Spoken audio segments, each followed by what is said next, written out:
Apoie este canal para que possamos manter nosso projeto de distribuir audiolivros de qualidade gratuitamente para todos. A sua ajuda é essencial para mantermos o nosso trabalho. Faça uma doação pelo Pix de qualquer valor pela chave telefônica na descrição abaixo, ou pelo link do QR Code na descrição do vídeo. Se preferir transferência bancária, confira as informações na descrição abaixo.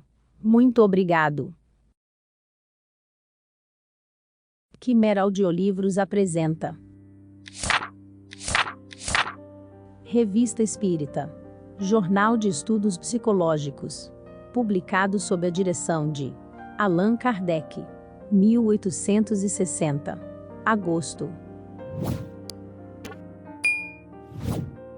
Boletim da Sociedade Parisiense de Estudos Espíritas, sexta-feira, 29 de junho de 1860, sessão particular. Leitura da ata e dos trabalhos da sessão de 22 de junho. Leitura de uma carta do Dr. de Grande Boulogne, antigo vice-cônsul da França, pedindo para ser admitido como membro correspondente em Havana, para onde irá brevemente. A sociedade o admite nessa condição, e como sua carta contém observações muito judiciosas sobre o espiritismo, requer inserção na revista. Comunicações diversas. Leitura de um ditado espontâneo recebido pela senhora Costel, sobre as origens, assinado por Lázaro. Relato de manifestações físicas espontâneas, que ocorreram ultimamente na rua des Noyers, noticiadas por vários jornais, lembrando fatos análogos que se passaram em 1849 na rua des Grès.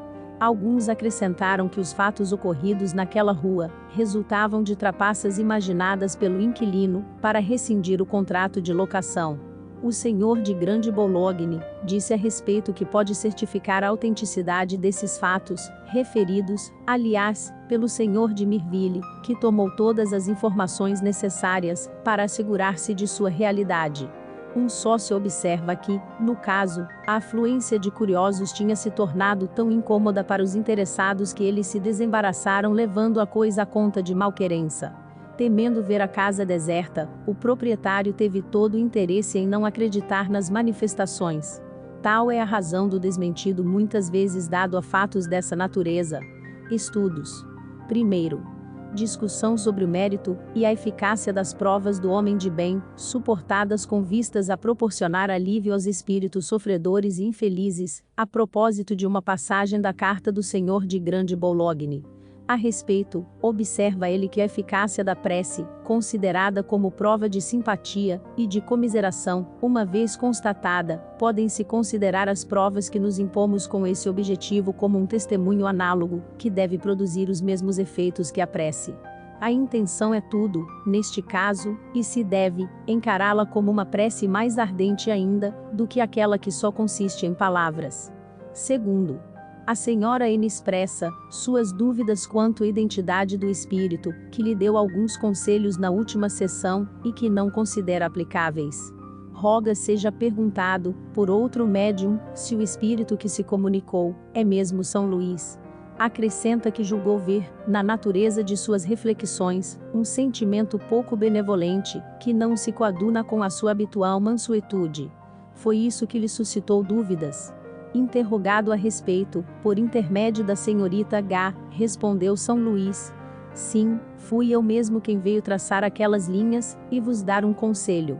É injustamente que recebem mal os meus conselhos. É preciso que aquele, que quer avançar na senda do bem, saiba aceitar os conselhos e os avisos que se lhes dão, mesmo que firam o seu amor próprio. A marca de seu progresso, consiste na maneira doce e humilde por que os recebe. Outrora, quando me encontrava na terra, não dei provas de grande humildade, submetendo-me, sem murmurar, às decisões da igreja, e mesmo às penitências que me impunha, por mais humilhantes que fossem. Sede, pois, dóceis e humildes, se não fordes orgulhosos, aceitai os conselhos, tratai de corrigir-vos, e progredireis. O Senhor te observa que, em vida, nem sempre São Luís se submeteu à igreja, visto ter lutado contra suas pretensões. Responde São Luís: dizendo que me submeti às penitências impostas pelos chefes da igreja, disse-vos a verdade. Mas não vos disse que minha conduta tenha sido sempre irrepreensível. Fui um grande pecador perante Deus, embora os homens, mais tarde, me tenham concedido o glorioso título de santo.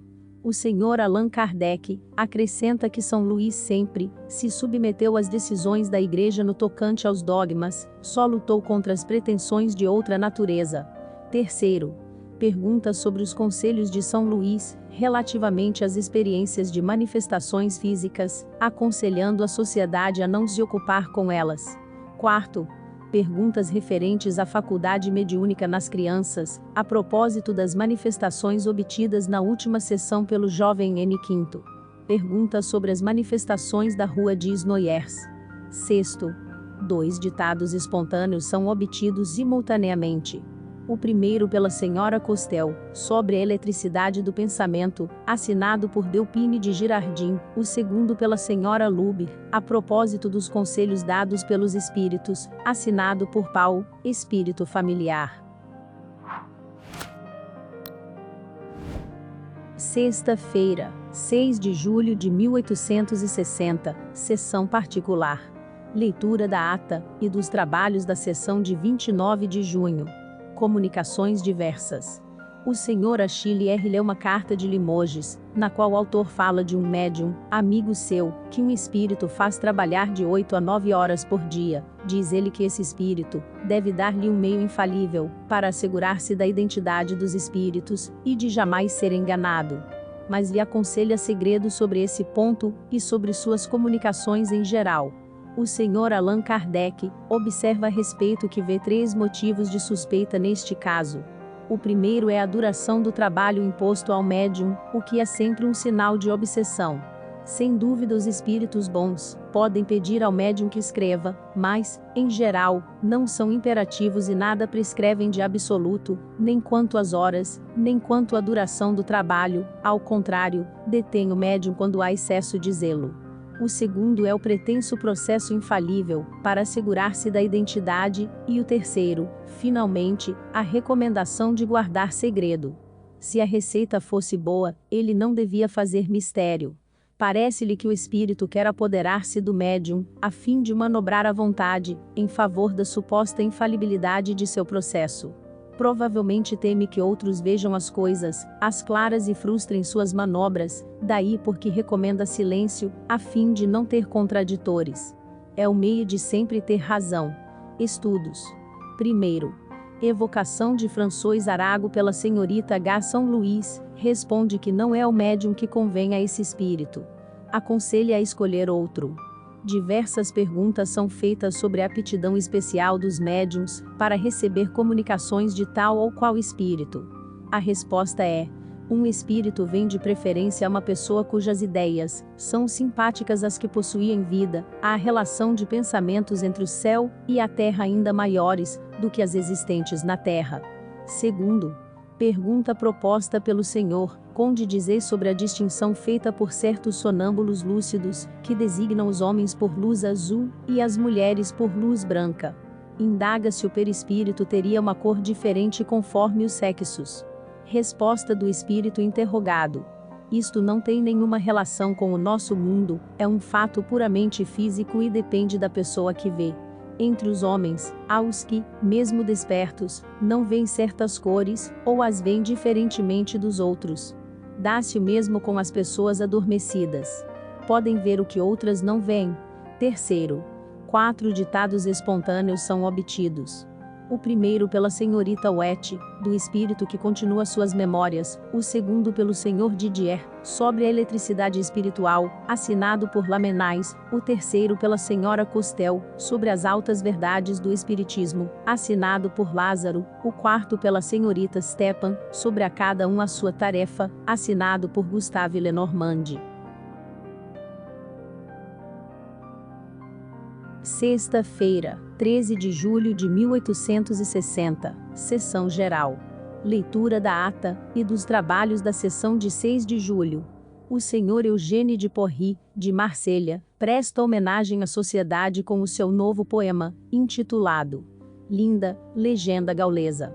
A sociedade recorda seu encantador poema Urânia, exprimindo-lhe seus agradecimentos por lhe ter enviado a nova obra. A senhorita P é encarregada pela sociedade de o relatar. Comunicações diversas. Primeiro, o Sr. S. transmite uma nota sobre um homem que, no ano passado, suicidou-se na rua Quincampoix, a fim de isentar o filho do serviço militar, tornando o filho único de mulher viúva. Pensa-se que sua evocação será instrutiva. Segundo, o Senhor de Grande Boulogne envia uma nota sobre o muçulmano Seiben Moloka, que acaba de falecer em Tunis, com 110 anos de idade, e cuja vida foi notável pelos atos de caridade que realizou. Será evocado. Trava-se uma conversa sobre a questão da longevidade. O Senhor de Grande Boulogne, que viveu muito tempo entre os árabes, diz que os exemplos dessa natureza não são muito raros entre eles, o que o leva a atribuí-lo à sobriedade. Conheceu um com cerca de 130 anos. O Sr. Condizé diz que a Sibéria talvez seja a região onde a longevidade é mais frequente. A sobriedade e o clima por certo haverão de exercer grande influência sobre a duração da vida, mas o que, sobretudo, deve contribuir para isso, é a tranquilidade de espírito e a ausência de preocupações morais, que em geral afetam as pessoas do mundo civilizado, consumindo-as prematuramente. Eis porque se encontram maiores velhices entre aqueles cujas vidas estão mais próximas da natureza. Terceiro, o Sr. Allan Kardec relata um caso pessoal, que mostra o desejo que experimentam certos espíritos de serem evocados, quando jamais o foram. Aproveitam as ocasiões propícias de se comunicar, quando estas se apresentam. Quarto, vários membros comunicam o protesto, publicado por diversos jornais, do Sr. Lerible, antigo negociante de carvão da rua Disgrace, na casa do qual ocorreram, em 1849, notáveis manifestações, cuja autenticidade tinha sido posta em dúvida. Estudos. Primeiro, exame crítico da dissertação de Lamennais sobre a eletricidade espiritual, feita na sessão de 6 de julho. O espírito explica e desenvolve os pontos considerados obscuros. Segundo, evocação do suicida da rua Quincampoix. Terceiro, evocação de Gustave Lenormand. Quarto, perguntas diversas sobre os médiuns. Quinto, 3 ditados são obtidos simultaneamente. O primeiro, sobre o saber dos espíritos, assinado por Channing. O segundo, continuação da eletricidade do pensamento, assinado por Delpine de Girardin. O terceiro, sobre a caridade, assinado por Lamennais, a propósito da nota lida sobre o muçulmano Seiben Moloka. Sexta-feira, 20 de julho de 1860, sessão particular. Leitura da ata e dos trabalhos da sessão de 13 de julho. O presidente faz observar que, desde algum tempo, tem se negligenciado de ler, como fora combinado, os nomes dos espíritos que reclamam assistência. Doravante isto será feito em seguida evocação geral. Comunicações diversas. Primeiro, leitura de 2 ditados obtidos pelo Sr. C., novo médium, um sobre as pretensões do homem, assinado por Massillon, o outro sobre o futuro, assinado por São Luís. Pergunta o Sr. C. se, sobretudo neste último ditado, não existe algo que denote uma substituição de espírito, sem se levar em conta a sua própria opinião. Após uma leitura atenta, a sociedade reconhece na comunicação o cunho de uma incontestável superioridade, nada vendo que desminta o caráter de São Luís, concluindo que não pode emanar senão de um espírito elevado. Segundo, outro ditado sobre a experiência, obtido pela senhora Costel e assinado por Georges. O presidente anuncia que vários sócios novos fazem notáveis progressos, como médiuns de diversos gêneros. Convida-os a comunicar à sociedade os fatos que obtiverem. A sociedade é necessariamente limitada em seus trabalhos pelo tempo, deve ser o centro a que chegarão os resultados obtidos nas reuniões particulares. Seria até egoísmo guardar para si trabalhos que podem ser úteis a todos. Aliás, é um meio de controle, pelos esclarecimentos que podem suscitar, a menos que o médium esteja convencido da infalibilidade de suas comunicações, ou tenha recebido, como de Limoges, a imposição de os manter secretos, o que certamente seria um mau augúrio, e um duplo motivo de suspeita. A primeira qualidade de um médium é a abnegação de todo amor próprio, como de toda falsa modéstia, pela simples razão de que, não sendo mais que um instrumento, não pode atribuir-se o mérito do que recebe de bem, nem se melindrar com a crítica do que pode ser mal. A sociedade é uma família, cujos membros, animados de recíproca benevolência, devem ser movidos pelo único desejo de instruir-se, banindo todo sentimento de personalismo e de rivalidade, se compreendem a doutrina como verdadeiros espíritas. A propósito, o Senhor C deu muito bom exemplo, e mostrou não ser desses médiuns, que julgam nada mais ter a aprender, só porque recebem algumas comunicações assinadas por grandes nomes. Ao contrário, quanto mais imponentes os nomes, mais devemos temer ser joguete de espíritos enganadores. Terceiro, o Sr. Achille R. leu uma carta, relatando um fato curioso de manifestação espontânea, ocorrido na prisão de Limoges, cuja realidade foi constatada pelo autor da carta, publicada adiante, no artigo Variedades. Quarto, o Sr. Allan Kardec narra outro fato muito bizarro, que lhe foi relatado no ano passado, por um visitante cujo nome e endereço não se recorda, fonte aqui, em consequência, não pode recorrer para o verificar. Eis do que se trata.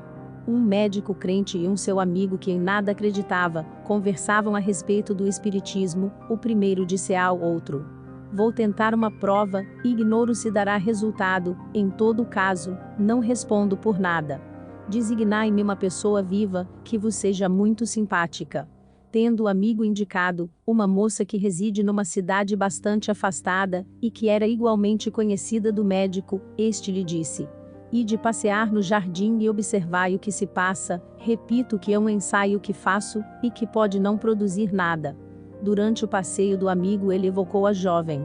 Ao cabo de um quarto de hora o amigo voltou, e lhe disse: "Acabo de ver aquela pessoa, estava vestida de branco, aproximou-se de mim, apertou-me a mão, e desapareceu em seguida. Mas o que é muito singular, é que me deixou no dedo este anel."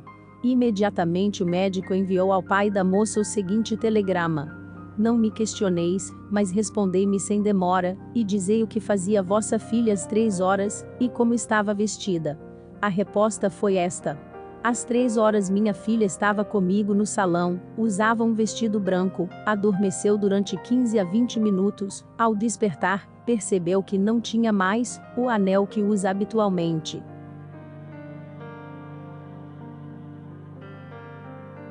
Travou-se uma discussão sobre o fato, cujos diferentes graus de probabilidade e de improbabilidade foram examinados. Interrogado a respeito, São Luís responde: "O fato da aparição é possível, o do transporte não o é menos, pelo perispírito de uma pessoa viva. Certamente, a Deus tudo é possível, mas ele não permite tais coisas senão muito raramente. Um espírito desprendido pode fazer esses transportes mais facilmente. Quanto a vos dizer, se o fato é verdadeiro, eu o ignoro. Nota: publicado o fato, se por acaso cair nas mãos da pessoa que o relatou, seremos gratos pelos esclarecimentos que houver por bem nos dar a respeito." Estudos. Primeiro, perguntas sobre os espíritos que tomam nomes fictícios. Segundo, evocação do espírito da rua de Isnoyers. Terceiro, são obtidos 5 ditados espontâneos. O primeiro de Lamennais, sobre uma retificação que pede, da ata de sua comunicação sobre a caridade; o segundo, sobre as vítimas da Síria, assinado por Jean; o terceiro, sobre as aberrações da inteligência, assinado por Georges; o quarto sobre os erros dos médiums, assinado por Paul; e o quinto sobre o concurso dos médiums, assinado por Gustave Lenormand. Durante a sessão, ouviram-se batidas muito distintas perto da senhorita Stepan. Era o espírito Gustave que, como disse, queria constrangê-la a escrever coisas com que ela pouco se importava. Pensou que era um meio de provocar perguntas, que a obrigariam a vir à mesa, desejando ele mesmo dar uma comunicação por seu intermédio. Depois da sessão, numa comunicação particular, tendo perguntado a São Luís se ficara satisfeito, respondeu ele: "Sim e não, errastes ao tolerar cochichos contínuos de certos membros, quando os espíritos são interrogados. Por vezes recebeis comunicações, que exigem réplicas sérias de vossa parte, e respostas ainda mais sérias da parte dos espíritos evocados que, assim, ficais certos, ficarão descontentes. Daí nada pode sair perfeito, porque o médium que escreve experimenta por sua vez graves distrações, prejudiciais ao seu ministério. Há uma coisa a fazer. Ler estas observações na próxima sessão, que serão compreendidas por todos os sócios. Dizei-lhes que aqui não é um gabinete para conversa. São Luís.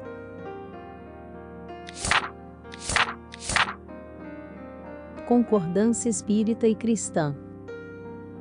A carta seguinte foi dirigida à Sociedade de Estudos Espíritas pelo Dr. de Grande Boulogne, antigo vice-cônsul da França.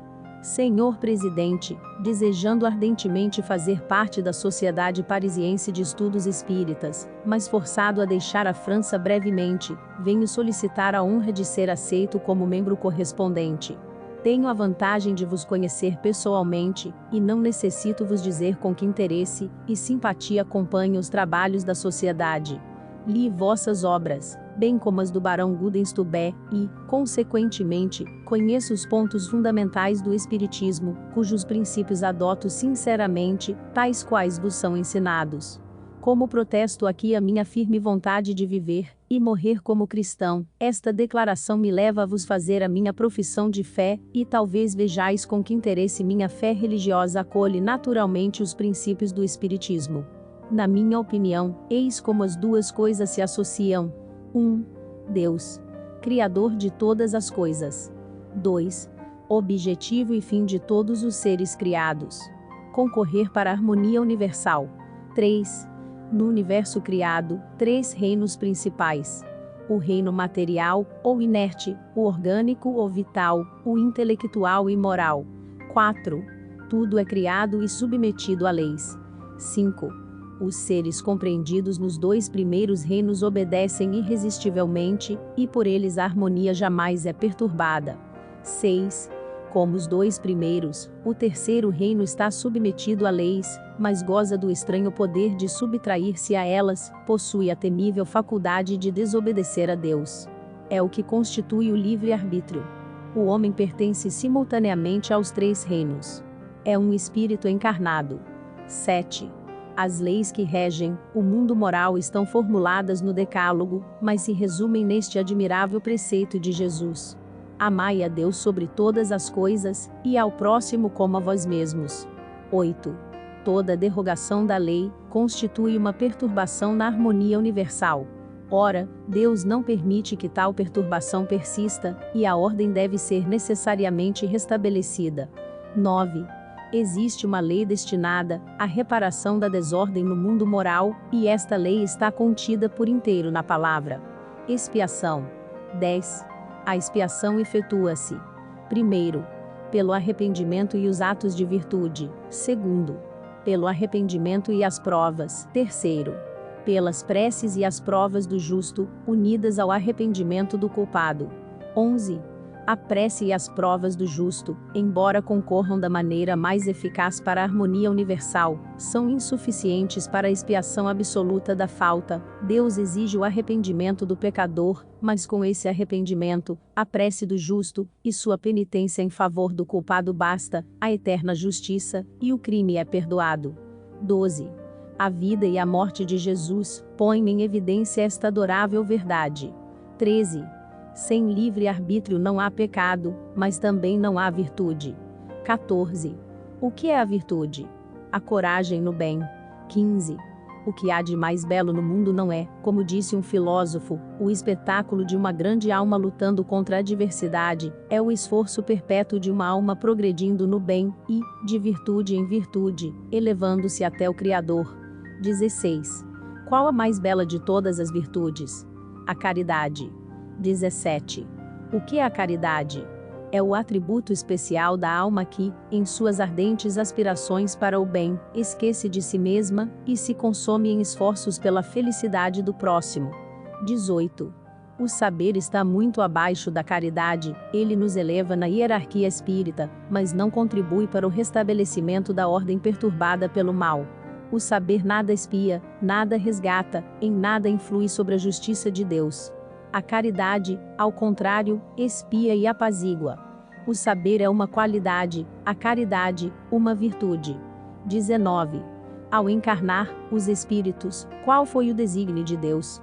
Criar, para uma parte do mundo espiritual, uma situação sem a qual não existiria nenhuma das grandes virtudes que nos enchem de respeito e de admiração. Com efeito, sem o sofrimento não há caridade, sem o perigo não há coragem, sem o infortúnio não há devotamento, sem a perseguição não há estoicismo, sem a cólera não há paciência, etc. Ora, sem a corporeidade, com o desaparecimento desses males, desapareceriam essas virtudes. Para o homem, um pouco desprendido dos laços da matéria, neste conjunto do bem e do mal há uma harmonia, uma grandeza de ordem mais elevada que a harmonia e a grandeza do mundo exclusivamente material. Isto responde em poucas palavras às objeções fundadas sobre a incompatibilidade do mal com a bondade e a justiça de Deus. Seria preciso escrever volumes e mais volumes para desenvolver convenientemente essas diversas proposições. Entretanto, o objetivo desta comunicação não é oferecer à sociedade uma tese filosófica e religiosa. Eu quis apenas formular algumas verdades cristãs em harmonia com a doutrina espírita. Em minha opinião, tais verdades constituem a base fundamental da religião e, longe de enfraquecer-se, fortificam-se com as revelações espíritas. Permito-me também externar uma queixa contra os ministros do culto, que, enceguecidos pela demoniofobia, recusam o esclarecimento e condenam sem exame. Se os cristãos abrissem os ouvidos às revelações dos Espíritos, tudo quanto no ensino religioso perturba nossos corações ou revolta nossa razão desvanecer-se-ia de repente. Sem se modificar em sua essência, a religião ampliaria o círculo de seus dogmas, e os lampejos da verdade nova consolariam e iluminariam as almas. Se é certo, como diz o Padre Ventura, que as doutrinas filosóficas ou religiosas acabam invencivelmente por se traduzirem nos atos ordinários da vida, é bem evidente que uma nação iniciada no Espiritismo tornar-se-ia a mais admirável e a mais feliz das nações. Dir-se a acento agudo que uma sociedade verdadeiramente cristã seria perfeitamente feliz. Concordo. Mas o ensino religioso tanto se faz pelo temor quanto pelo amor, e os homens, dominados por suas paixões, querendo a qualquer preço se libertar dos dogmas que os ameaçam, serão sempre tão numerosos que o grupo dos cristãos perseverantes constituirá sempre uma fraca minoria. Os cristãos são numerosos, mas os verdadeiros cristãos são raros. Não acontece assim com o ensino espírita. Embora sua moral se confunda com a do cristianismo, e, como este, pronuncie palavras combinatórias, há tão rico tesouro de consolações, é, ao mesmo tempo, tão lógico e tão prático, lança uma luz tão intensa sobre o nosso destino, afasta tão bem as trevas que perturbam a razão, e as perplexidades que atormentam os corações, que, na verdade, parece impossível a um espírita sincero negligenciar um só dia trabalhar pelo seu progresso e, assim, não contribuir para restabelecer a harmonia perturbada pelo transbordamento das paixões egoístas e cúpidas. Pode-se, pois, afirmar que, propagando as verdades que temos a felicidade de conhecer, trabalhamos pela humanidade, e nossa obra será abençoada por Deus. Para que um povo seja feliz, é necessário que o número dos que querem o bem, que praticam a lei da caridade, supere o dos que querem o mal e só praticam o egoísmo. Creio em minha alma, e estou consciente de que o Espiritismo, apoiado no cristianismo, é chamado a operar esta revolução. Imbuído de tais sentimentos, e querendo, na medida de minhas forças, contribuir para a felicidade de meus semelhantes, ao mesmo tempo em que busco tornar-me melhor, peço, Senhor Presidente, para fazer parte de vossa sociedade. Aceitai, etc. De Grande Boulogne, doutor em medicina, antigo vice-cônsul da França. Observação: esta carta dispensa comentários e cada um apreciará o elevado alcance dos princípios nela formulados, de uma maneira ao mesmo tempo tão profunda, tão simples e tão clara. São esses os princípios do verdadeiro espiritismo, que certos homens ousam ridicularizar, pois reclamam o privilégio da razão e do bom senso, por não saberem se têm uma alma, e não fazerem diferença entre o seu e o futuro de uma máquina. acrescentaremos apenas uma observação. Bem compreendido, o Espiritismo é a salvaguarda das ideias verdadeiramente religiosas que se extinguem, contribuindo para a melhoria das criaturas, provocará, pela força das coisas, o melhoramento das massas, e não está longe o tempo em que os homens haverão de compreender que nesta doutrina encontrarão o mais fecundo elemento da ordem, do bem-estar e da prosperidade dos povos, e isto por uma razão muito simples. É que ela destrói o materialismo, que desenvolve e alimenta o egoísmo, fonte perpétua de lutas sociais, e lhe dá uma razão de ser. Uma sociedade cujos membros fossem guiados pelo amor do próximo, que inscrevesse a caridade no frontispício de todos os seus códigos, seria feliz e em breve veria apagarem-se os ódios e as discórdias. O Espiritismo pode realizar este prodígio, e o fará, apesar dos que ainda o agridem, porquanto passarão os agressores, mas o Espiritismo permanecerá.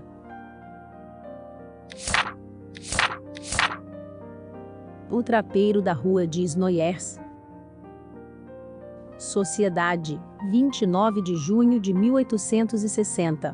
Sob o título de Cenas de Feitiçaria no século XIX, o Droit relata o seguinte. Um fato muito estranho vem ocorrendo atualmente na rua de Snoyers. O senhor Lesage, ecônomo do Palácio de Justiça, ocupa um apartamento nessa rua. Desde algum tempo projéteis vindos, não se sabe de onde vêm quebrar as vidraças, penetrando o interior da casa e atingindo os que ali se encontram, de modo a feri-los mais ou menos gravemente.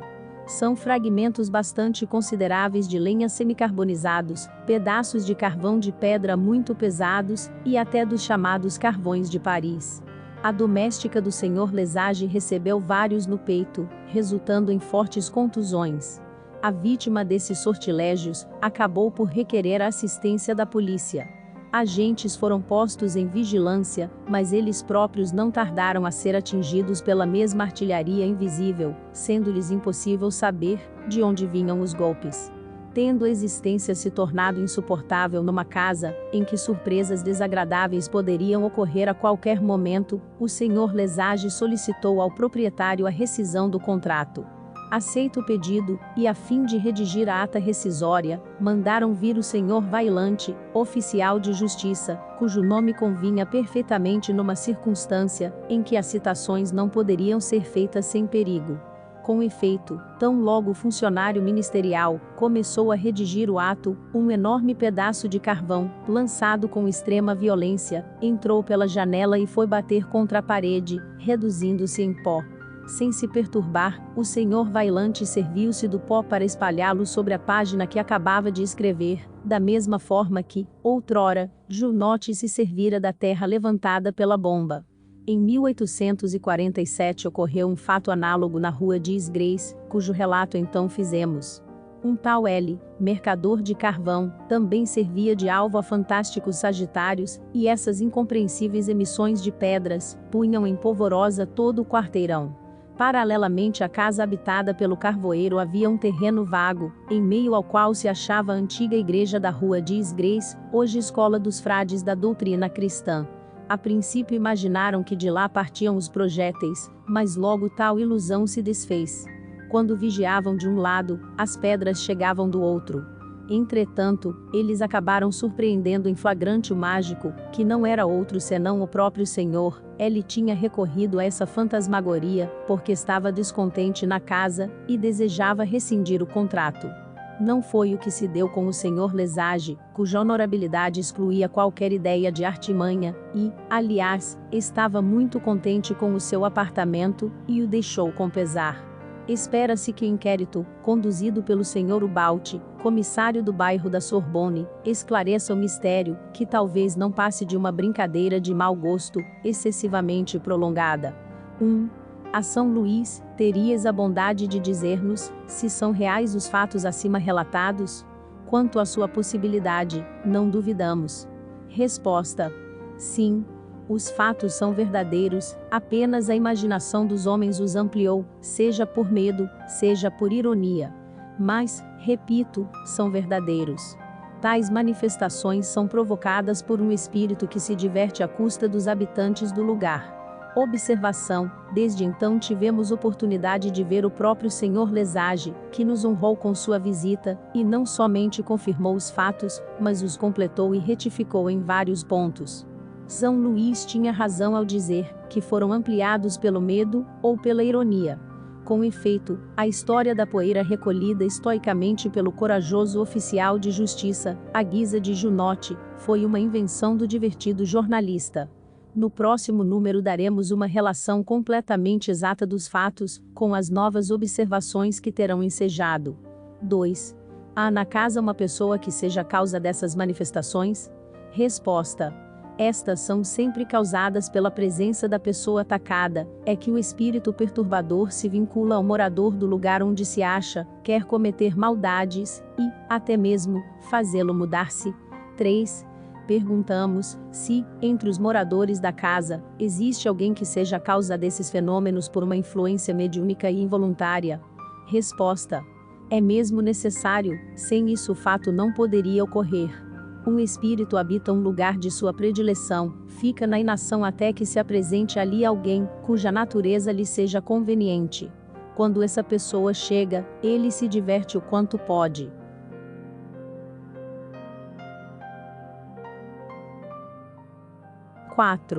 Esses espíritos são sempre de ordem muito inferior. A aptidão para lhe servir de instrumento é uma presunção desfavorável à pessoa? Isso não denota uma simpatia com os seres dessa natureza? Resposta: não exatamente, porquanto tal aptidão depende de uma disposição física. Entretanto, muitas vezes denuncia uma tendência material, que seria preferível não se ter, pois quanto mais elevado se for moralmente, mais se atraem os espíritos bons, que necessariamente afastam os maus. 5. Onde o espírito obtém os projéteis de que se serve? Resposta: na maioria das vezes esses objetos são colhidos nos próprios lugares. Uma força proveniente de um espírito os lança no espaço, caindo no local designado pelo espírito.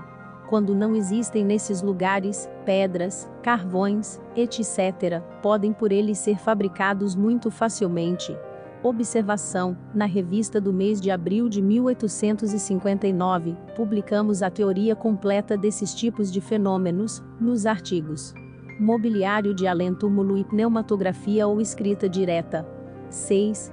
Julgais que seria útil evocar esse espírito, para pedir-lhe algumas explicações? Resposta: evocai-o, se quiserdes, mas é um espírito inferior, que só dará respostas muito insignificantes. Sociedade, 29 de junho de 18.601. Evocação do espírito perturbador da rua de Snoyers. Resposta: por que me chamais? Quereis pedradas? Seria, então, um salve-se quem puder, não obstante o vosso ar de bravura. 2. Mesmo que nos atirasses pedras, não teríamos medo. Pergunto se de fato tu as podes lançar. Resposta: aqui talvez não pudesse, tendes um guarda que vela bem por vós. 3. Na rua de Snoyers havia alguém, que te servia de auxiliar, para facilitar as brincadeiras de mau gosto com os habitantes da casa? Resposta: certamente, encontrei um bom instrumento, e nenhum espírito douto, sábio e virtuoso para me impedir. Porque sou alegre, às vezes gosto de me divertir. 4. Qual era a pessoa que te servia de instrumento? Resposta: uma criada. 5. Ela te servia de auxiliar sem que o soubesse? Resposta: oh, sim. Pobre menina. Era mais apavorada. 6. Entre as pessoas que se encontram aqui, haverá alguma capaz de te auxiliar a produzir efeitos semelhantes? Resposta: bem que eu poderia encontrar uma, se ela quisesse prestar-se a isso, mas não para manipular aqui. 7. Podes designá-la? Resposta: sim. Ali, à direita daquele que fala, ele usa óculos. Observação: com efeito, o espírito designa um membro da sociedade, que é um pouco médium escrevente, mas que nunca produziu nenhuma manifestação física. É provável que seja uma nova brincadeira do espírito. 8. Ages com objetivo hostil? Resposta: não tenho nenhum objetivo hostil, mas os homens, que se apoderam de tudo, tirarão sua vantagem. 9. Que queres dizer com isto? não te compreendemos. Resposta: procurava divertir-me, mas estudais a coisa, e tendes um fato a mais para mostrar que existimos. 10. Onde conseguias os objetos que atiravas? Resposta: são muito comuns, encontrei-os no pátio e nos jardins vizinhos. 11. Encontraste todos ou fabricaste alguns? Resposta: nada criei, nada compus. 12. Se não os tivesses encontrado, poderias fabricá-los? Resposta: teria sido mais difícil, mas, a rigor, a gente mistura matérias, e isto faz um todo qualquer. 13. Dize-nos agora, como os lançaste? Resposta: isto é mais difícil de dizer, servi-me da natureza elétrica daquela menina, junto à minha, menos material. Assim, podemos ambos transportar aqueles diversos materiais. Vide a nota que segue a evocação. 14. Imagino que gostarias de dar algumas informações a teu respeito. Em primeiro lugar, dize-nos se morreste há muito tempo. Resposta: há muito tempo, há bem uns 50 anos. 15. Que eras em vida? Resposta: não era grande coisa, costurava molambos neste bairro. Algumas vezes me diziam tolices, porque gostava muito do licor vermelho do ingênuo Noé. Assim, eu queria que todos sumissem daqui.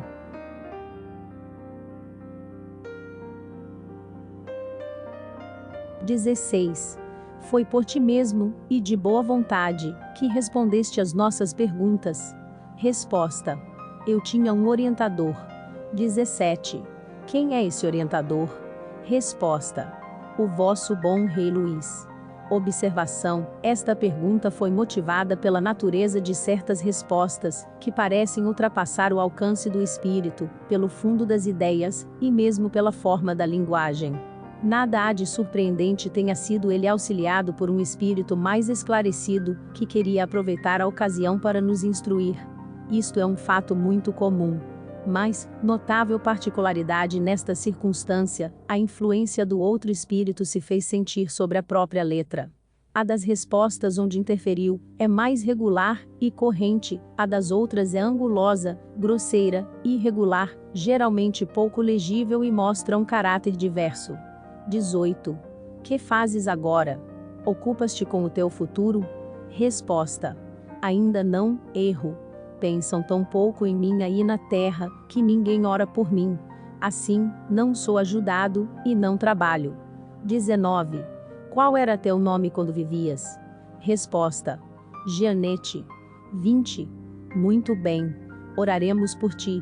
Dize-nos se nossa evocação te deu prazer, ou te contrariou. Resposta: antes prazer, porquanto sois criaturas boas, alegres, embora um pouco austeros. Tanto faz. Ouvistes a mim e estou contente. Gianete. Observação: a explicação dada pelo Espírito, a pergunta 13 está perfeitamente conforme a que nos foi dada, há tempos, por outros espíritos, quanto à maneira por que agem para operar o movimento, e a translação das mesas, e de outros objetos inertes. Quando nos damos conta dessa teoria, o fenômeno parece muito simples. Compreende-se que diz respeito a uma lei da natureza, e não é mais maravilhoso que os demais efeitos cujas causas desconhecemos. Esta teoria se acha completamente desenvolvida nos números da revista de maio e junho de 1858. Diariamente a experiência nos confirma a utilidade das teorias que temos dado dos fenômenos espíritas.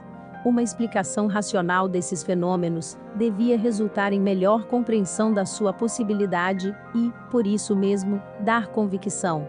Eis porque muitas pessoas, que não se tinham convencido pelos mais extraordinários fatos, convenceram-se desde que puderam compreender o porquê e o como.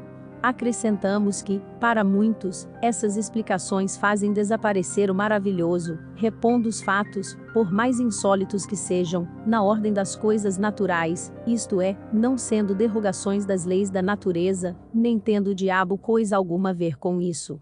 Quando ocorrem espontaneamente, como na rua de Snoyers, quase sempre encontramos oportunidade para fazer algum benefício, ou aliviar alguma alma.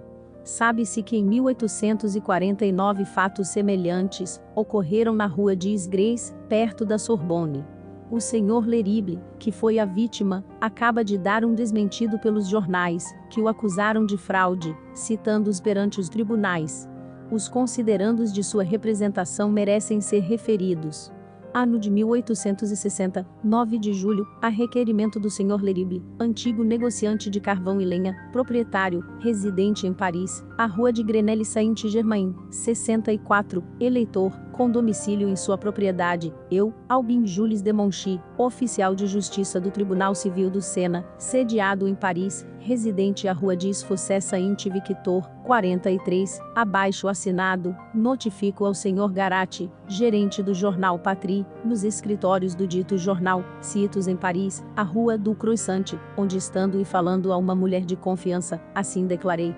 Determinar a inserção, em resposta ao artigo publicado em 27 de junho último, nos fatos do jornal Patrie, da citação seguinte, feita pelo requerente ao gerente do jornal Droit, com a oferta que faz o requerente de cobrir os gastos da publicação, caso sua resposta exceda o número de linhas que a lei autoriza a publicar.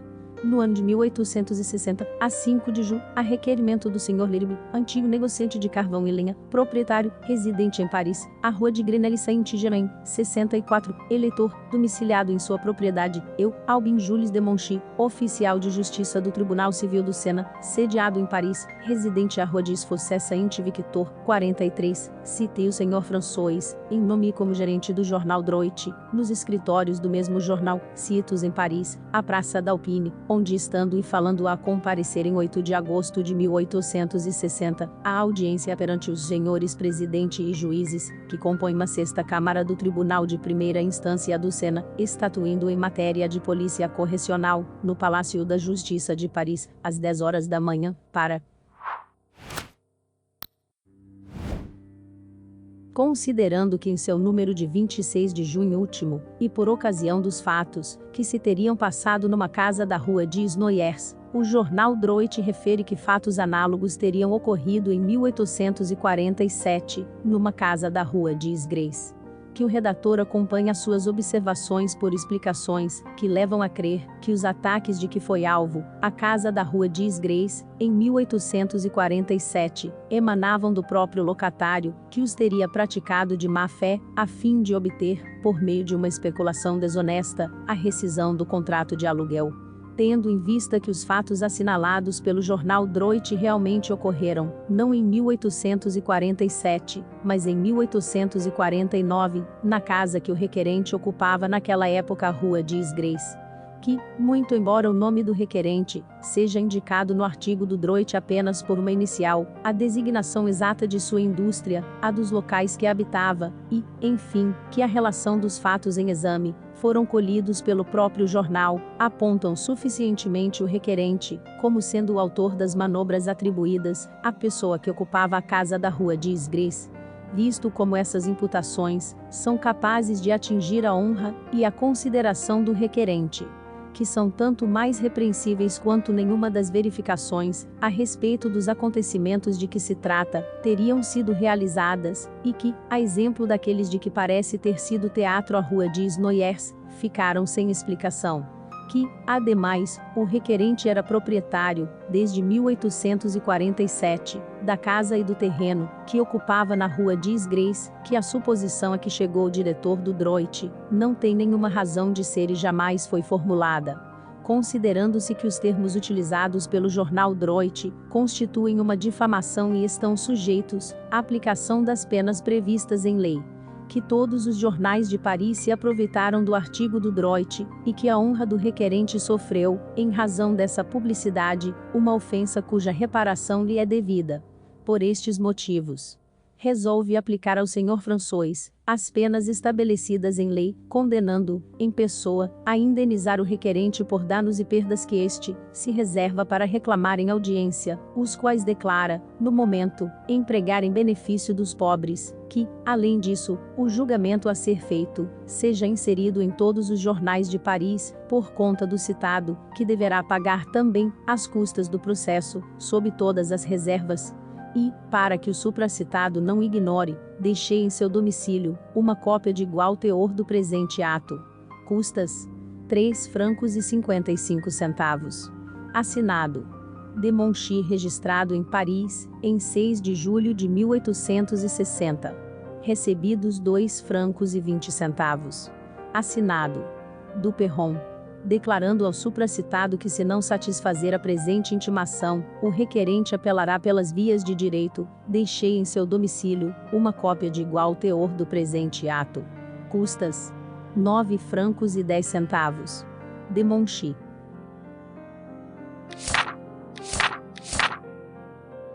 Conversas familiares de além-túmulo. Chilorier, o físico. Chilorier ocupava-se ativamente na pesquisa de um motor destinado a substituir o vapor, e pensou tê-lo encontrado no ácido carbônico, que conseguira condensar. Na época, o vapor era considerado um meio de locomoção grosseiro e primitivo. A respeito, lê-se a seguinte notícia na Crônica do Patry, de 22 de setembro de 1859. Se Chilorier tivesse achado um motor de potência sem igual, ao lado do qual o vapor não passasse de mera puerilidade, teria ainda de regular a sua força, e 3 ou 4 vezes, os ensaios que ele havia tentado lhe foram funestos. Ao explodir, os aparelhos o cobriram de numerosas feridas, provocando uma surdez quase completa no mártir da ciência. Entre mentes, julgou-se de bom alvitre reproduzir a experiência da condensação do ácido carbônico no Colégio de França. Por imprudência ou por um acaso funesto, o aparelho quebrou-se, explodiu, feriu gravemente várias pessoas, custou a vida a um auxiliar do professor e arrancou um dedo de Chilorier. Não foi o dedo que ele lamentou, mas o descrédito lançado sobre o novo motor que havia descoberto. O medo apoderou-se de todos os cientistas, e estes se recusaram a render-se a todos esses ingênuos argumentos de Chilorier. Meu aparelho de condensação já estourou 20 vezes em minhas mãos, mas é a primeira que mata alguém. Nunca fez mais do que me ferir. Só o nome do ácido carbônico afugentava todo o instituto, sem contar a Sorbonne e o Colégio de França. Um pouco triste, Chilorier recolheu-se em seu laboratório mais do que o fazia habitualmente. Os que o estimavam notaram desde logo que uma profunda mudança se operava em seus hábitos. Passava dias inteiros sem pensar em pôr seu gato sobre os joelhos, andava a grandes passadas, e não tocava mais em suas retortas e alambiques. Quando, por acaso, saía de casa era simplesmente para parar no meio da rua, sem dar atenção à curiosidade e ao espanto que excitava nos transeuntes. Como fosse um homem de fisionomia suave e distinta, com belos cabelos que começavam a embranquecer, e levasse na lapela da sobrecasaca azul o distintivo da Legião de Honra, o olhavam sem muita zombaria. Movida pela compaixão, uma moça o tomou um dia pelo braço e o acompanhou em seu passeio. Ele nem pensou em agradecer a sua amável benfeitora. Passava ao lado dos melhores amigos sem os perceber, e sem responder quando lhe dirigiam a palavra. A ideia fixa se havia apoderado dele, essa nuance imperceptível que separa o gênio da loucura. Certo dia conversava no laboratório com um de seus amigos. Então, disse ele, finalmente resolvi o meu problema. Como sabes, há algumas semanas meu aparelho de condensação quebrou-se na Sorbonne.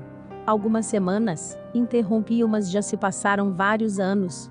Ah, continuou ele sem se desconcertar, então levei tanto tempo para resolver o meu problema?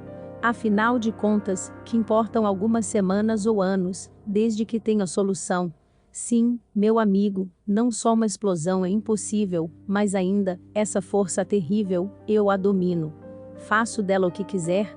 É minha escrava. Posso empregá-la à vontade para arrastar massas enormes, movimentar máquinas gigantescas, ou obrigá-la a movimentar-se com os mais delicados e frágeis impulsos. E como eu encarasse com estupefação. Palavra de honra que ele duvida do que lhe digo, exclamou, rindo. Mas olha estes planos, estes desenhos, e se não crês em teus olhos, escuta-me. Então, com uma lucidez que não deixava nenhuma margem à dúvida, mesmo para um homem estranho aos arcanos da ciência, discorreu sobre os meios de que dispunha para pôr em ação sua obra. Não se lhe podia fazer uma só objeção. Em todos os pontos sua teoria era irrefutável. Preciso de 3 dias para fazer meu aparelho, continuou ele. Quero construí-lo inteiramente com minhas mãos. Vem ver-me depois de amanhã. E tu, que não me abandonaste, tu que não duvidaste de mim, tu, cuja pena me defendeu, serás o primeiro a usufruir e a compartilhar do meu sucesso.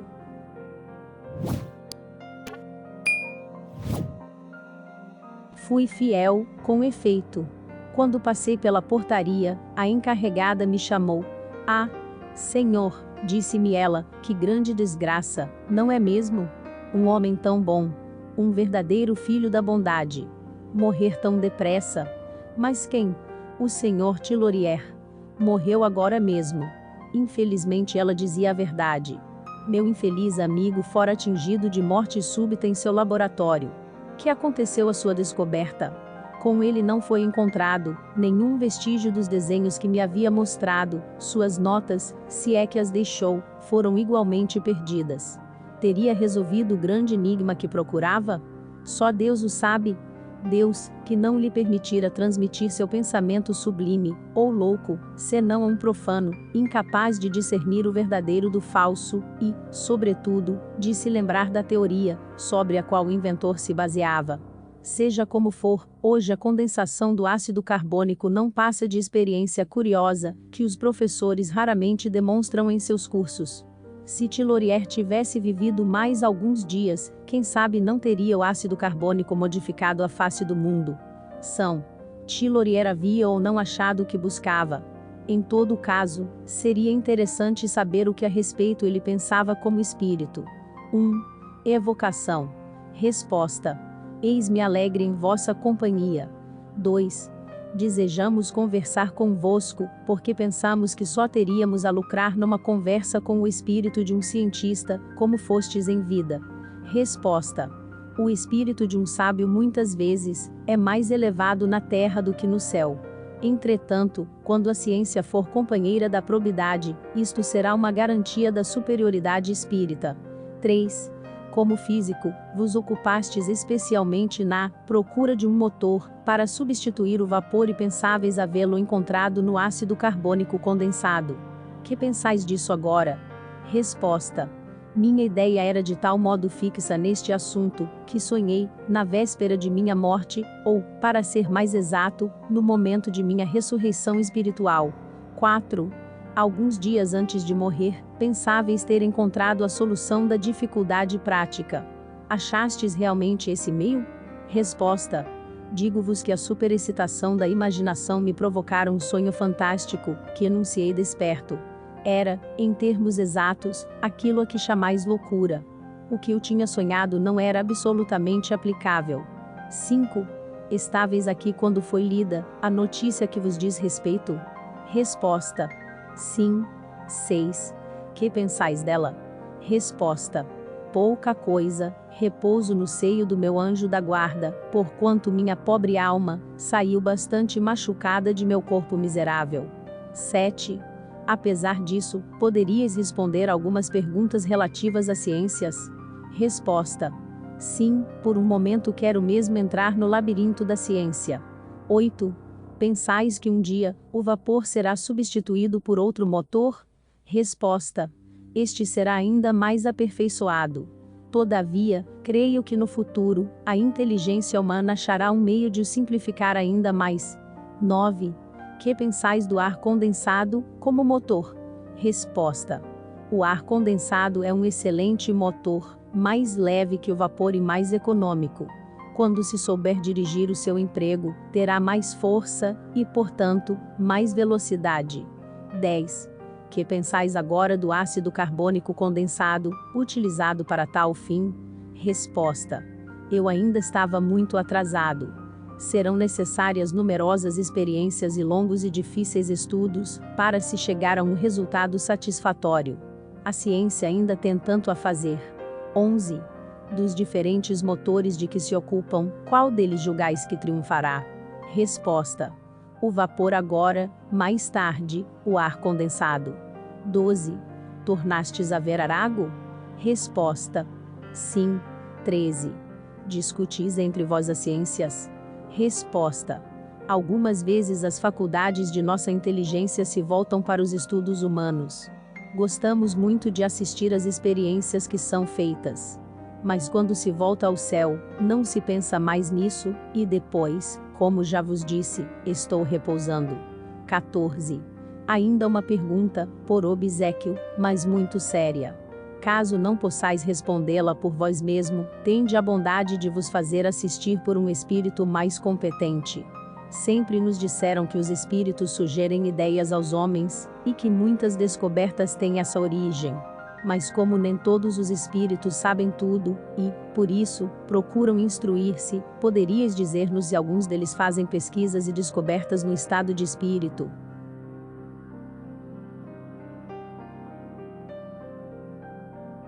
8. Tudo quanto vos posso dizer no momento, amigos, é que vejo com prazer a linha de conduta que seguis. Que a caridade, esta virtude das almas verdadeiramente francas e nobres, seja sempre vosso guia, pois é o sinal da verdadeira superioridade. Perseverai neste caminho, que deve necessariamente conduzir-vos à verdade e à unidade, malgrado os esforços cuja força não suspeitais. A modéstia também é um dom muito difícil de adquirir, não é, senhores? É uma virtude bastante rara entre os homens. Pensai que para avançar na senda do bem, no caminho do progresso, só tendes de usar a modéstia. Que seríeis sem Deus, e sem seus divinos preceitos? Um pouco menos que esses pobres animais, dos quais já vos falei, e sobre os quais tenho a intenção de vos entreter ainda. Cingi os rins e preparai-vos para lutar novamente, mas não fraquejeis. Pensai que não é contra Deus que lutais, como Jacó, mas contra o espírito do mal, que tudo invade, e a vós próprios, a cada instante. O que vos tenho a dizer, seria muito longo para esta noite. Tenho a intenção de vos explicar a queda moral dos animais, após a queda moral do homem. Para concluir o que já vos disse sobre os animais, tomarei por título: o primeiro homem feroz, e o primeiro animal tornado feroz. Desconfiai dos espíritos maus.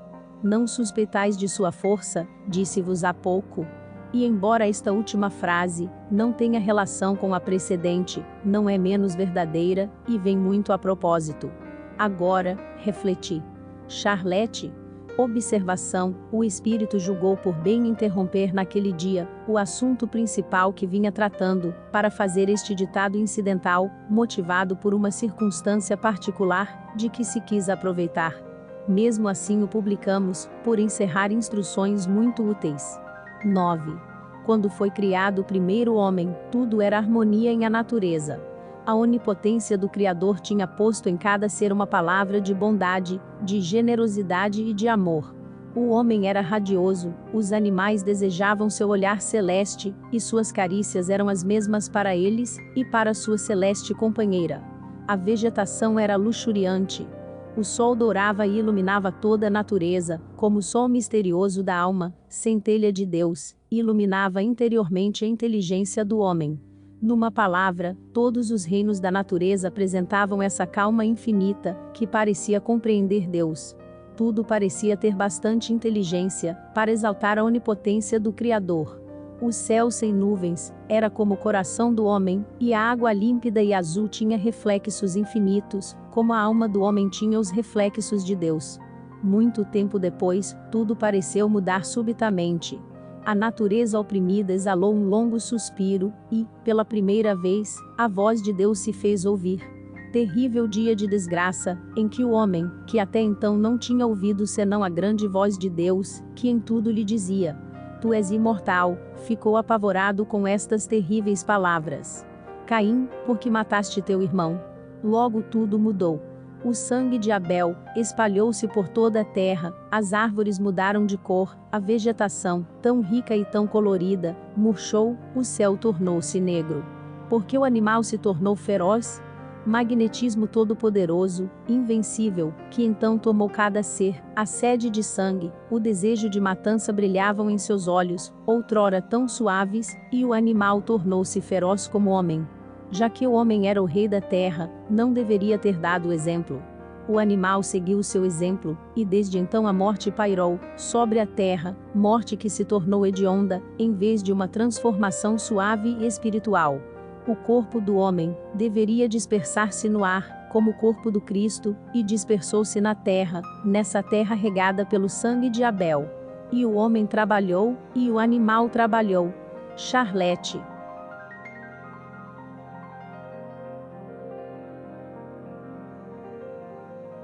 O suicida da rua Quincampoix.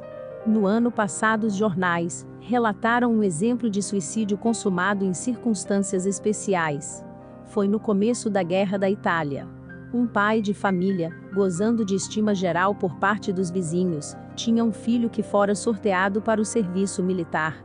Impossibilitado de o eximir de tal serviço, ocorreu-lhe a ideia de suicidar-se, a fim de o isentar do mesmo, como filho único de mulher viúva. Essa morte foi uma prova para o pai, ou para a mãe. Em todo o caso, é provável que Deus tenha levado em conta o devotamento desse homem, e que o suicídio não tivesse para ele as mesmas consequências que outros motivos acarretariam. A São Luís, poderíeis dizer-nos se é possível evocar o espírito, de quem acabamos de nos referir?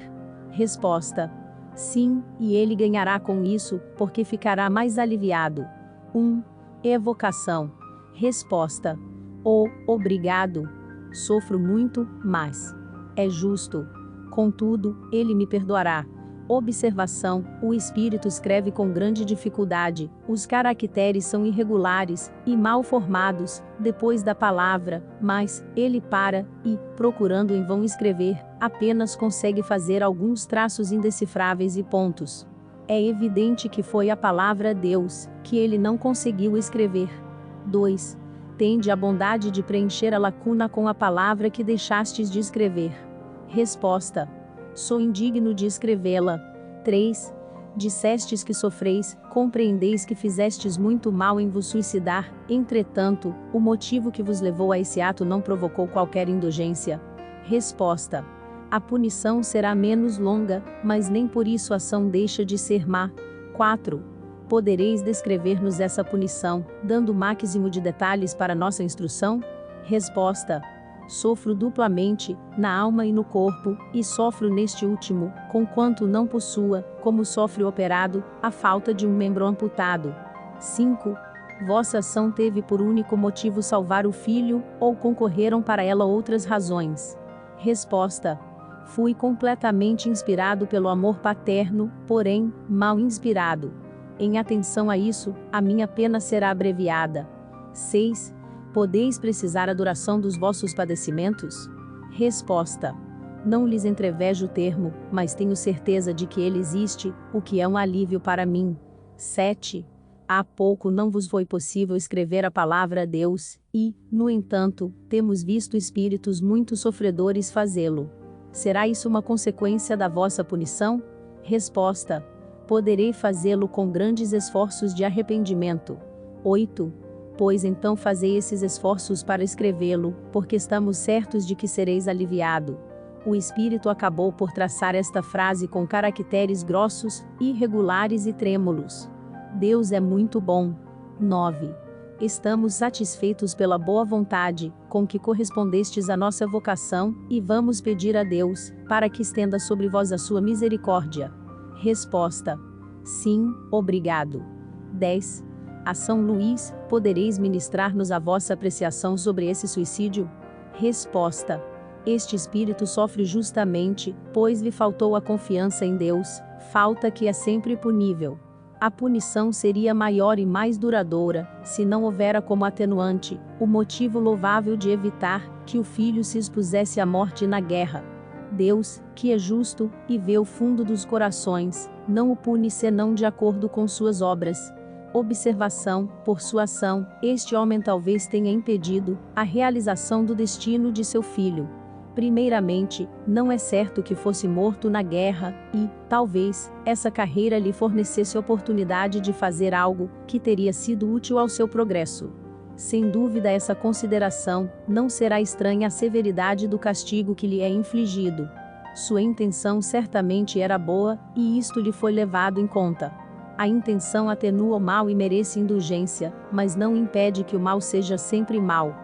Sem isso, a favor da intenção, poderiam desculpar-se todos os malefícios, até mesmo matar, sob pretexto de uma boa intenção. Acredita-se, por exemplo, que seja permitido matar um homem que sofre sem esperança de cura, pelo motivo de querer abreviar os seus sofrimentos? Não, porque assim agindo, abreviamos a prova que deve sofrer, e lhe fazemos mais mal do que bem. Uma mãe que mata o filho, na crença de que o envia diretamente ao céu, será menos culpada, porque o fez com boa intenção. Com base nesse sistema, justificaríamos todos os crimes que o fanatismo cego cometeu nas guerras de religião.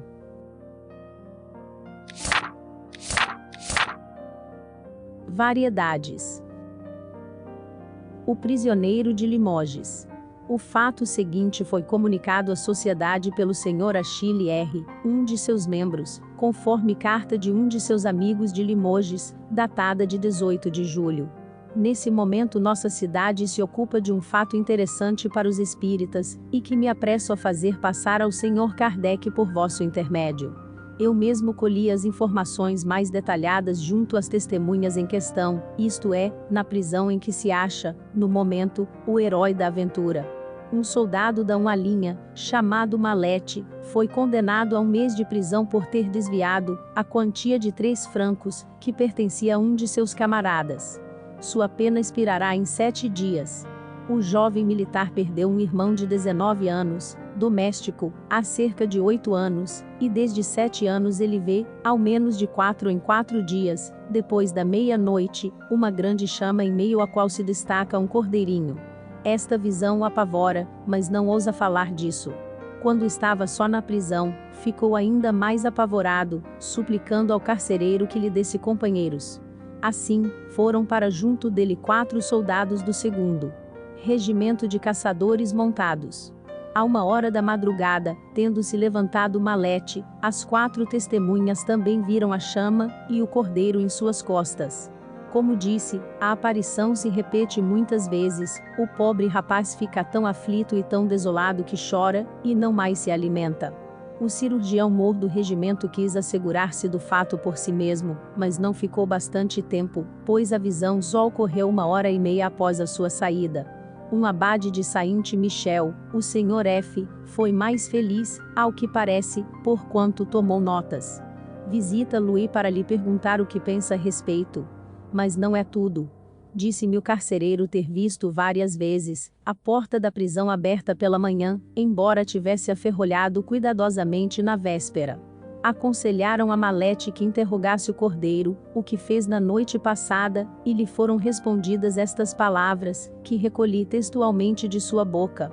Manda rezar um de profundis e missas, sou teu irmão, não voltarei mais.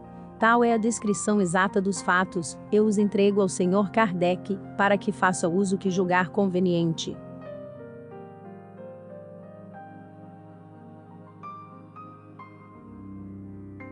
Perguntas de um espírita de Sete Fá ao Sr. Oscar Cometante.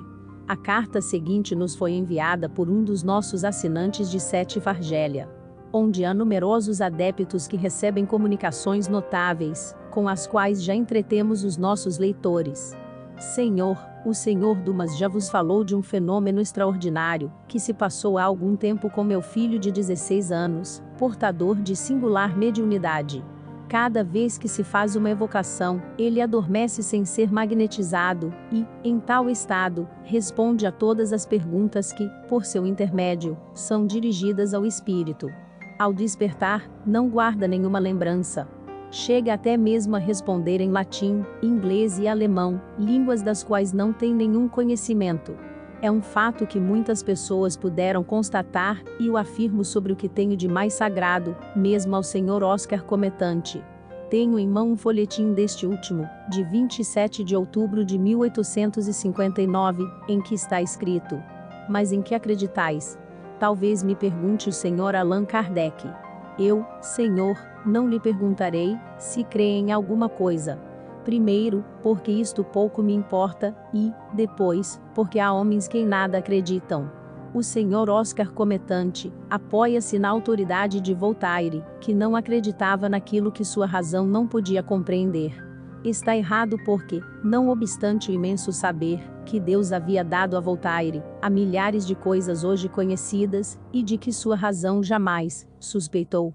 Ora, ao negar um fato cuja realidade não se deseja constatar, pergunto, em consciência, de que lado está o absurdo. Dirijo-me diretamente ao Sr. Oscar Cometante, e lhe digo: admitamos não sejam os espíritos que nos falam, mas então, dai-nos uma explicação lógica do fato que citei. Se o negais a priori, eu vos chamo ao tribunal da razão, que invocais, se me surpreendeis em flagrante delito de mentira, concordo em pedir desculpas, ou em passar por louco. Caso contrário, estou pronto a entrar em luta convosco, no terreno dos fatos. Mas, antes de entabular a discussão, perguntar-vos-ei: primeiro, se acreditais no sonambulismo natural, e se vistes indivíduos nesse estado? Segundo, vistes sonâmbulos no momento em que escreviam? Terceiro, vistes sonâmbulos respondendo a perguntas mentais? Quarto, vistes sonâmbulos respondendo em línguas que lhes são desconhecidas?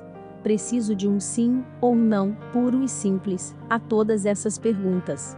Se for sim, passaremos a outra coisa; se for não, encarrego-me de vos fazer ver, e então, podereis explicar-me a coisa à vossa maneira. Aceitai, etc. Cortois.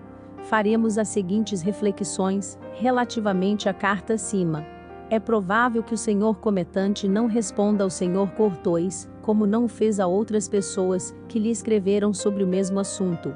Se ele estabelecesse uma polêmica, sem dúvida seria no terreno do sarcasmo, terreno sobre o qual sempre diz a última palavra, e no qual nenhum homem sério gostaria de acompanhá-lo.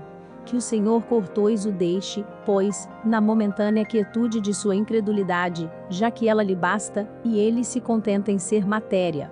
Desde que só tem anedotas a opor, é que nada tem de melhor a dizer.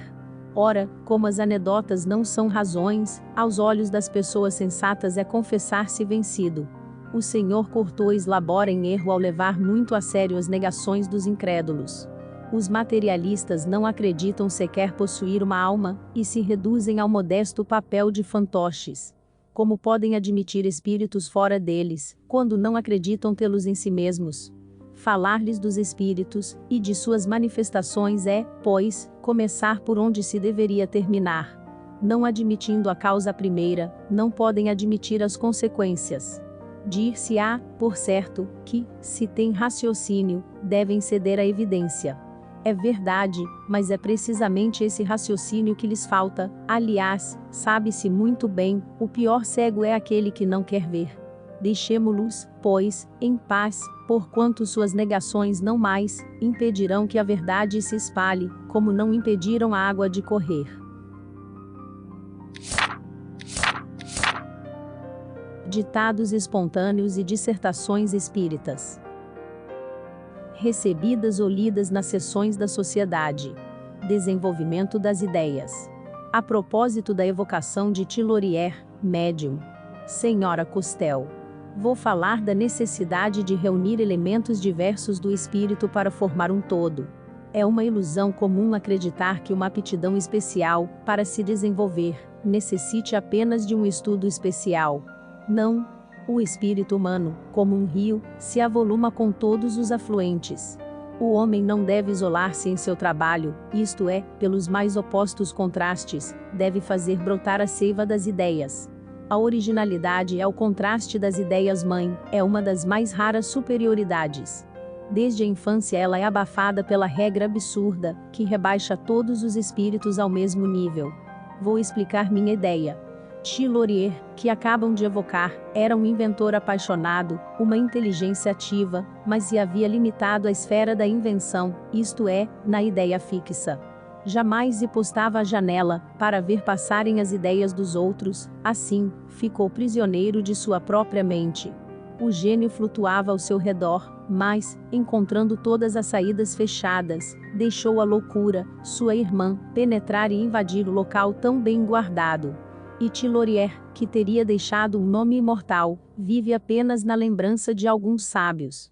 Georges espírito familiar. Mascaradas humanas. Médium, senhorita Wet. Falarei da necessidade singular, que tem os melhores espíritos de imiscuir-se sempre nas coisas, que lhes são mais estranhas. Por exemplo, Um excelente comerciante não duvidará um instante de sua aptidão política, e o maior diplomata porá o amor próprio na decisão das coisas mais frívolas.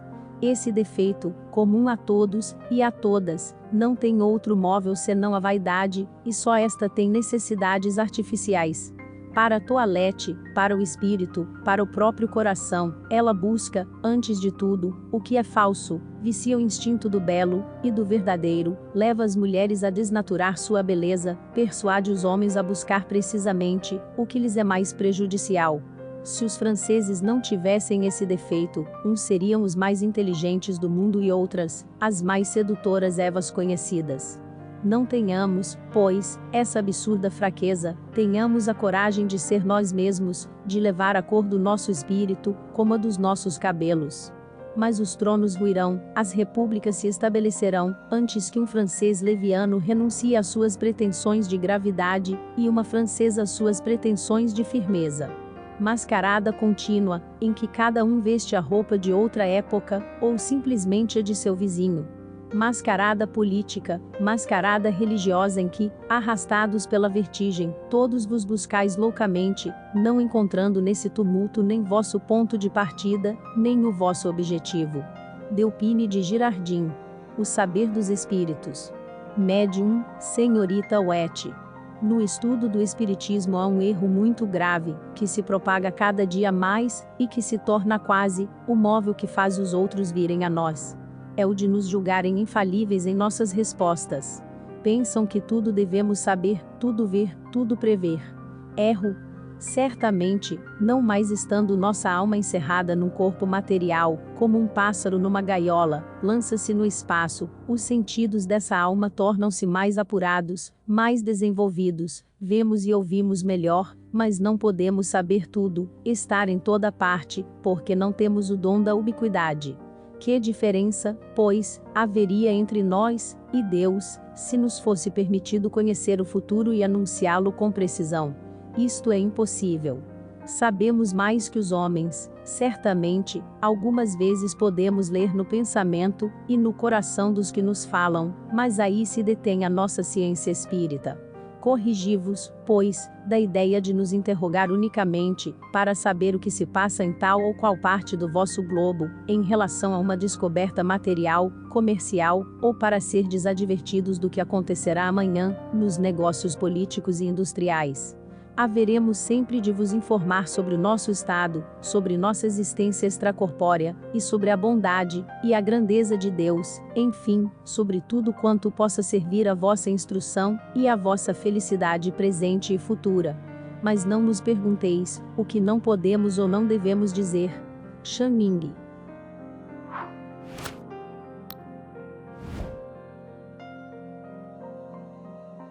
Origens.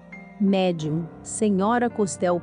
No princípio era o Verbo, e o Verbo era Deus. Assim se anuncia no Evangelho de São João. Isto é, no começo estava o princípio e o princípio era Deus, o Criador de todas as coisas, que não hesitou mais na formação do homem, que na do globo. Ele o criou tal qual é hoje, dando-lhe, ao sair de suas mãos, o livre-arbítrio e o poder de progredir. Disse Deus ao mar: não irás mais longe, ao contrário, falou aos homens, mostrando-lhes o universo. Tudo isto é vosso, trabalhai, desenvolvei, descobri os tesouros em germe, semeados por toda parte, no ar, nas ondas, no seio da terra, trabalhai e amai, não duvideis de vossa origem divina, ela é direta, não sois os frutos de uma lenta progressão, não passastes pela fieira animal, positivamente sois filhos de Deus. Então, de onde provém o pecado? O pecado foi criado por vossas próprias faculdades, dela sendo o avesso e o exagero. Não houve um primeiro homem, pai do gênero humano, assim como não houve um sol para iluminar o universo. Deus abriu sua grande mão, e, com a mesma profusão, espalhou a raça humana sobre os mundos, como as estrelas nos céus. Espíritos animados por seu sopro logo, revelaram sua existência aos homens, muito antes dos profetas que conheceis. Outros enviados desconhecidos haviam esclarecido as almas ignorantes de si mesmas. Simultaneamente com os homens, foram criados os animais, sendo estes dotados de instinto, mas não de inteligência progressiva. Assim, conservaram os tipos primitivos, e, salvo a educação individual, são os mesmos do tempo dos patriarcas. Os cataclismos dos dilúvios, porquanto não houve um só, mas vários, fizeram desaparecer raças inteiras de homens e animais, são consequências geológicas que ainda vos ameaçam. Os homens descobrem, mas nada inventam. Assim, as crenças mitológicas não eram meras ficções, mas revelações de espíritos inferiores. Os sátiros, os faunos eram espíritos secundários, que habitavam os bosques e os campos, como ainda o fazem hoje. Era-lhes permitido então, manifestar-se mais a miúde aos olhos dos homens, porque o materialismo não estava depurado pelo cristianismo, nem pelo conhecimento de um Deus único. O Cristo destruiu o império dos espíritos inferiores, para estabelecer o do espírito sobre a terra. Isto é a verdade, que afirmo em nome de Deus Todo-Poderoso. Lázaro. O futuro. Médium, Senhor Colo. O Espiritismo é a ciência de toda a luz, feliz da sociedade que o puser em prática. Somente então a Idade de Ouro, ou melhor, a Era do Pensamento reinará entre vós. E não penseis que por isto tereis menos compensações terrenas, muito ao contrário, tudo será felicidade para vós, porque nesse tempo a luz vos fará ver a verdade sob um clarão mais agradável. O que os homens ensinarão, não será mais essa ciência capiciosa, que vos faz ver, sob a máscara enganadora do bem geral, ou de um bem por vir, no qual, muitas vezes, os próprios mestres não têm nenhuma confiança, a mentira e a cupidez, a vontade de tudo ter, em proveito de uma seita, e, algumas vezes até, em proveito de um só. Por certos homens não serão perfeitos, mas então, o falso será tão restrito, os maus terão tão pouca influência, que serão felizes na sua minoridade. Nesses tempos, os homens compreenderão o trabalho e todos alcançarão a riqueza, porque não desejarão o supérfluo senão, para fazer grandes obras em proveito de todos. O amor, esta palavra tão divina, não mais terá a acepção impura que lhe atribuís. Todo sentimento pessoal desaparecerá, ante esse ensinamento tão suave, contido nestas palavras do Cristo. Amai-vos uns aos outros, como a vós mesmos. Chegados a esta crença, todos sereis médiuns, desaparecerão todos os vícios que degradam vossa sociedade, tudo se tornará luz e verdade. O egoísmo, este verme roedor e retardador do progresso, que asfixia todo sentimento fraterno, não terá mais domínio sobre as vossas almas, vossas ações não mais terão por móvel a cupidez e a luxúria. Amareis vossa mulher, porque ela terá uma alma boa, e vos quererá, em vós divisando o homem escolhido por Deus, para proteger sua fraqueza. Ambos vos auxiliareis a suportar as provas terrenas, e sereis os instrumentos votados, à propagação de seres destinados a melhorar-se, a progredir, a fim de chegarem a mundos melhores, onde, por um trabalho mais inteligente ainda, havereis de alcançar o nosso supremo benfeitor. Ide, espíritas. Perseverai, fazei o bem pelo bem, desprezai suavemente os gracejadores, lembrai-vos de que tudo é harmonia em a natureza, que a harmonia está nos mundos superiores, e que, malgrado certos espíritos fortes, tereis também a vossa harmonia relativa. São Luís.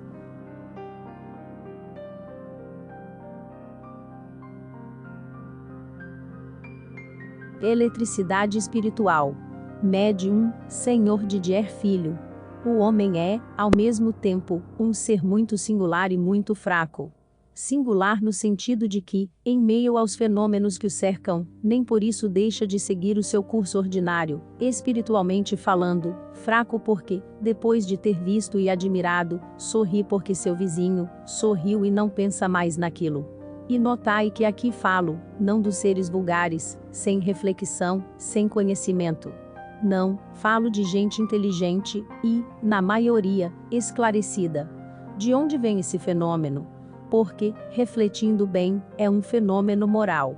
Pois que o espírito começou a agir sobre a matéria pelo magnetismo, e a eletricidade, a seguir entrou no próprio coração do homem, e este não o percebe. Estranha cegueira.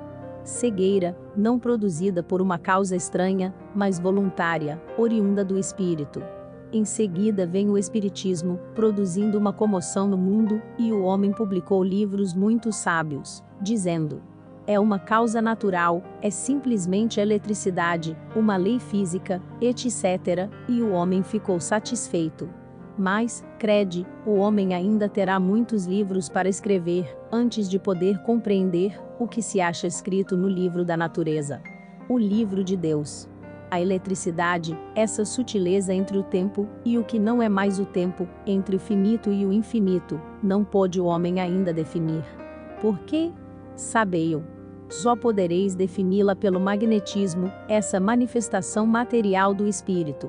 Por ora só conheceis a eletricidade material, mais tarde conhecereis também a eletricidade espiritual, que mais não é que o reino eterno da ideia. Lamenais. Desdobramentos da comunicação anterior. 1. Terias a bondade de dar-nos alguns esclarecimentos sobre certas passagens de vosso último ditado, que nos parecem um pouco obscuras. Resposta. Farei o que me for possível no momento. 2. Dizeis.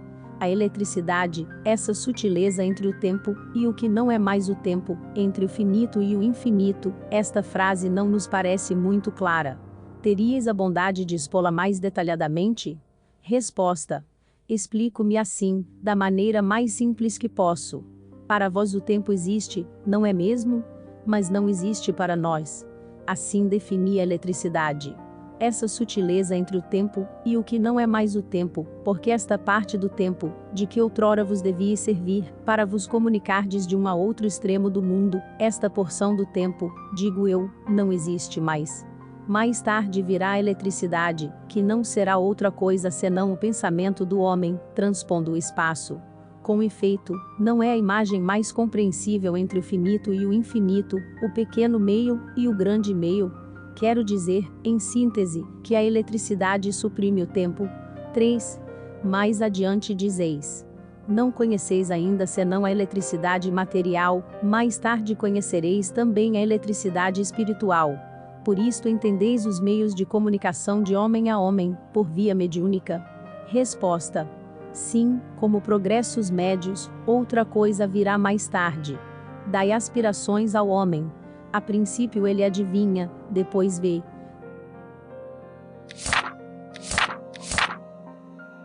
Instrução prática sobre as manifestações espíritas.